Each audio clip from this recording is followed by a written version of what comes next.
regarder la Coupe d'Afrique des Nations, il est tout à fait normal de dire que c'est d'abord un échec sportif, une équipe qui participe à une compétition et puis qui se fait éliminer dès la phase des poules, dès le premier tour.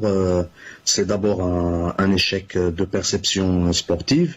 Après, il y a des dessous. On se pose la question comment cette équipe, avec ce coach qui nous a fait gagner la Coupe d'Afrique des Nations en 2019, se fait éliminer 2 fois de suite de la Coupe d'Afrique des Nations et puis une élimination cuisante aussi lors des éliminatoires de la Coupe du Monde, il y a 2 ans de cela, pardon.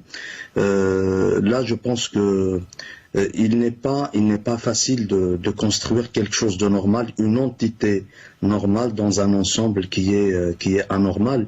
Donc c'est là qu'on revient d'ailleurs au propos de Monsieur Guedioura qui vient à l'instant de donner sa version, plutôt sa vision des choses. C'est vrai que si les institutions en Algérie, quelle que soit leur nature, quelle que soit leur trajectoire ou domaine, sont infestées de corruption, c'est-à-dire de passe-droit dans tous les sens.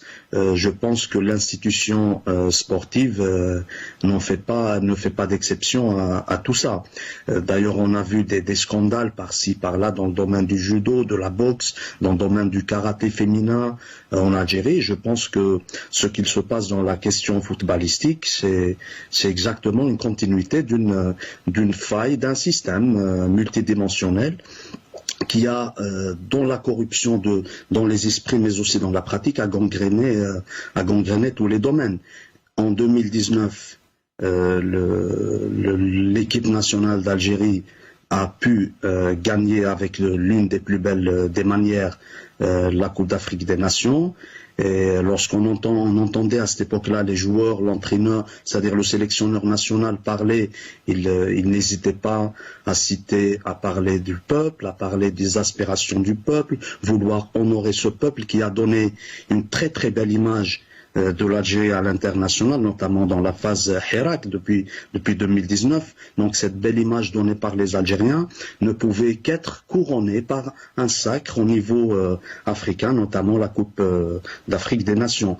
Et vous savez, il y a beaucoup de sujets qui ne peuvent pas être dissociés l'un de l'autre aujourd'hui, sur le plan sportif, sur le plan industriel, sur le plan économique, sur le plan social, et surtout la base de tout ça sur le plan politique. Donc c'est tout un système. Lorsqu'on parle du système sportif, lorsqu'on parle du système d'éducation, lorsqu'on parle du système économique, cela ne peut être dissocié du système politique là-haut. Ça veut dire aujourd'hui, même si on ramène la meilleure équipe qui soit, même si on ramène le meilleur entraîneur qui soit, lorsqu'on les met dans un système truffé de corruption, de passe-droit et d'injustice, d'inégalité, bien sûr, ils auraient du mal à avancer, ils auraient du mal à réaliser la moindre réussite.